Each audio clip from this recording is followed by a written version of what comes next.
Selamat pagi, salam damai sejahtera bagi kita semua, saudara-saudara yang terkasih dalam Yesus Kristus.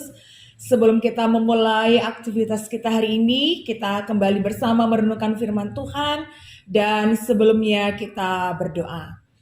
Terima kasih ya Tuhan buat kehidupan kami di pagi ini.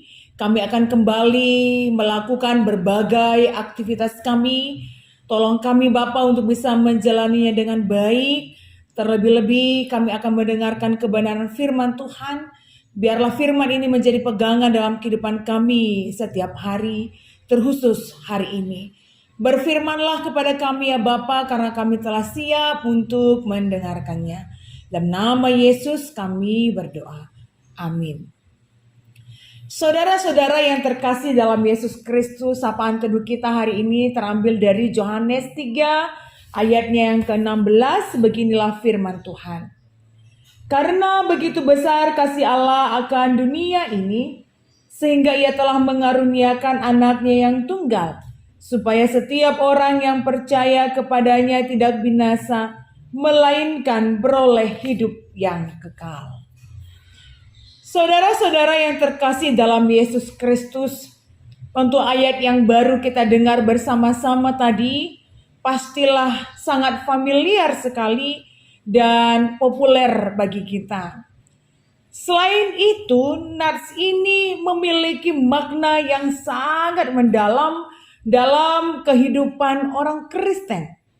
Apalagi sebentar lagi kita akan menyambut Natal. Tentu nats ini juga sangat populer sekali untuk didengarkan ketika perayaan-perayaan Natal kita.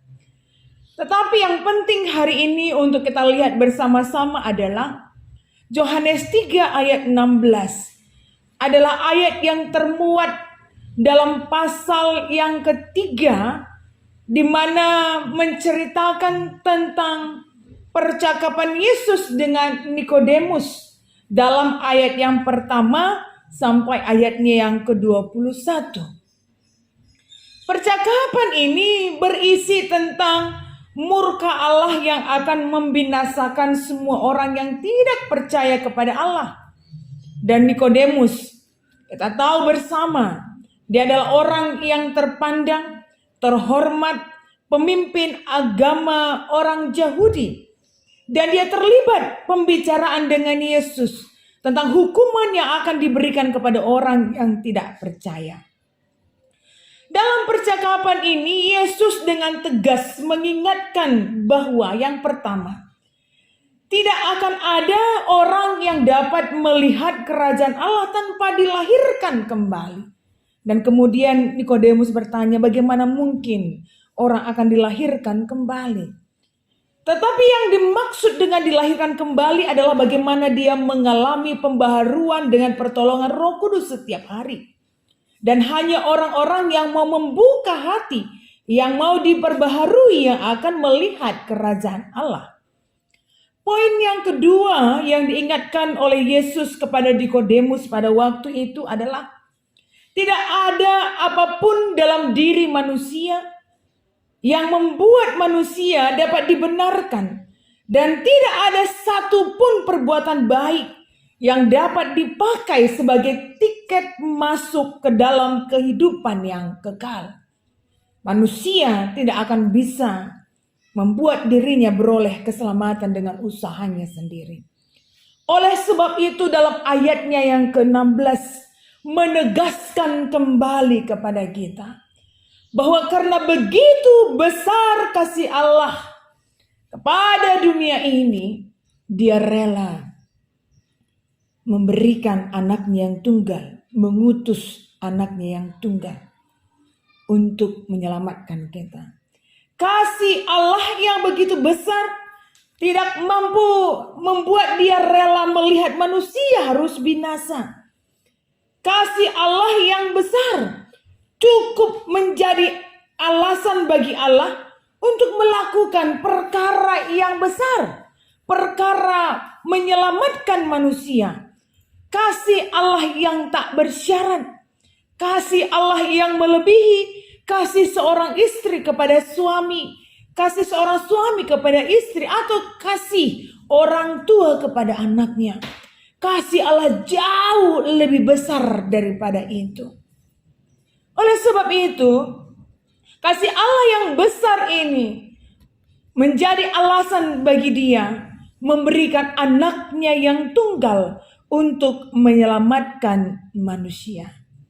Kasih menjadi pendorong, kasih menjadi alasan atas segala hal yang Tuhan lakukan buat kita.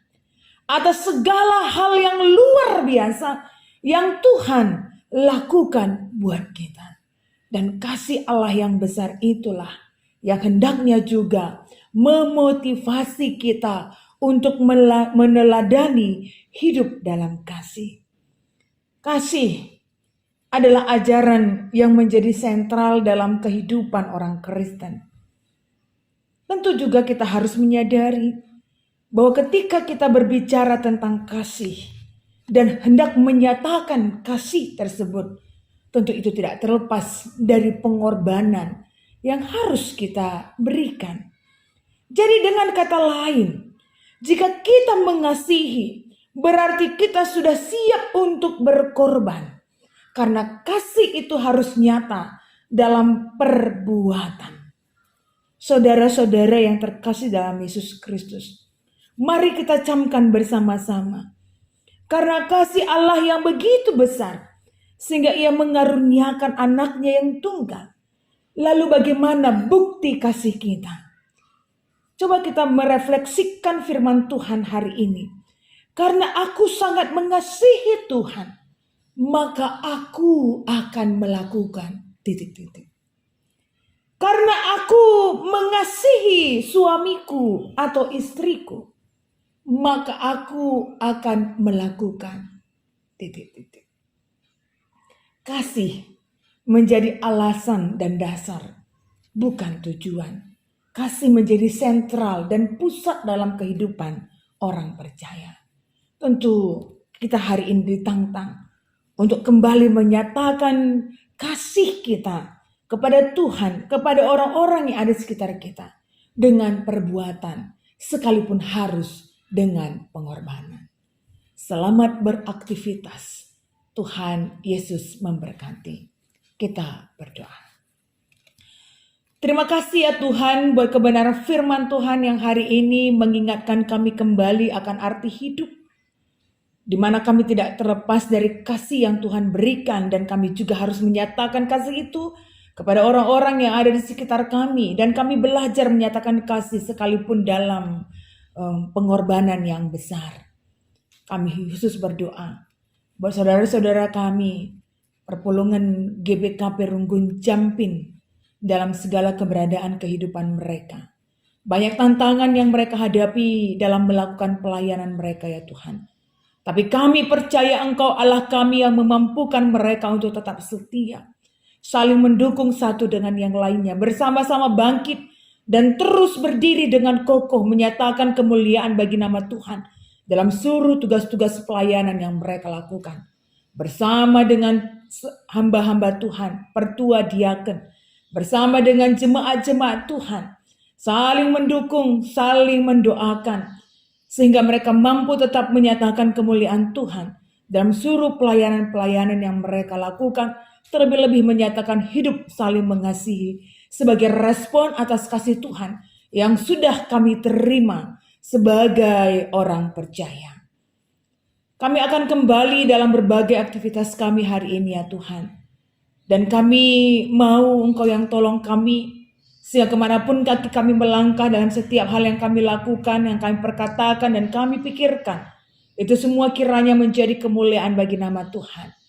Dan kiranya Bapa, sekalipun hidup kami saat ini dikelilingi berbagai persoalan, baik itu karena kesehatan, perekonomian, dan banyak hal yang lainnya, tapi biarlah hikmat yang asal daripada Engkau yang senantiasa menuntun langkah hidup kami, sehingga kami tidak menjauh daripada Tuhan yang semakin akan melemahkan kami. Tapi kiranya kami semakin melekatkan hidup kami kepada Tuhan yang akan memampukan kami beroleh kekuatan yang baru yang asalnya daripada Engkau. Terima kasih ya Bapa. Dalam setiap kehidupan jemaat-jemaat Tuhan, GBKP secara umum, dan jemaat-jemaat Tuhan di GBKP wilayah Jakarta, Kalimantan secara khusus.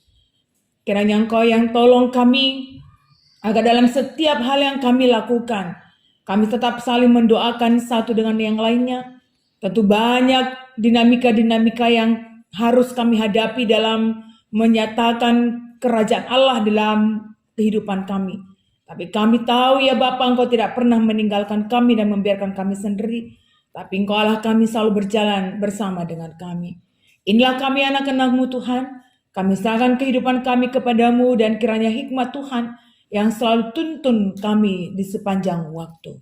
Mari kita berdoa seperti yang sudah diajarkan oleh Tuhan kepada kita. Bapa kami yang di sorga, dikuduskanlah namamu. Datanglah kerajaan-Mu, jadilah kehendak-Mu di bumi seperti di sorga. Berikanlah kami pada hari ini makanan kami yang secukupnya, dan ampunilah kami akan kesalahan kami, seperti kami juga mengampuni orang yang bersalah kepada kami. Dan janganlah membawa kami ke dalam pencobaan, tetapi lepaskanlah kami daripada yang jahat. Karena Engkau-lah yang mempunyai kerajaan, dan kuasa, dan kemuliaan sampai selama-lamanya. Amin.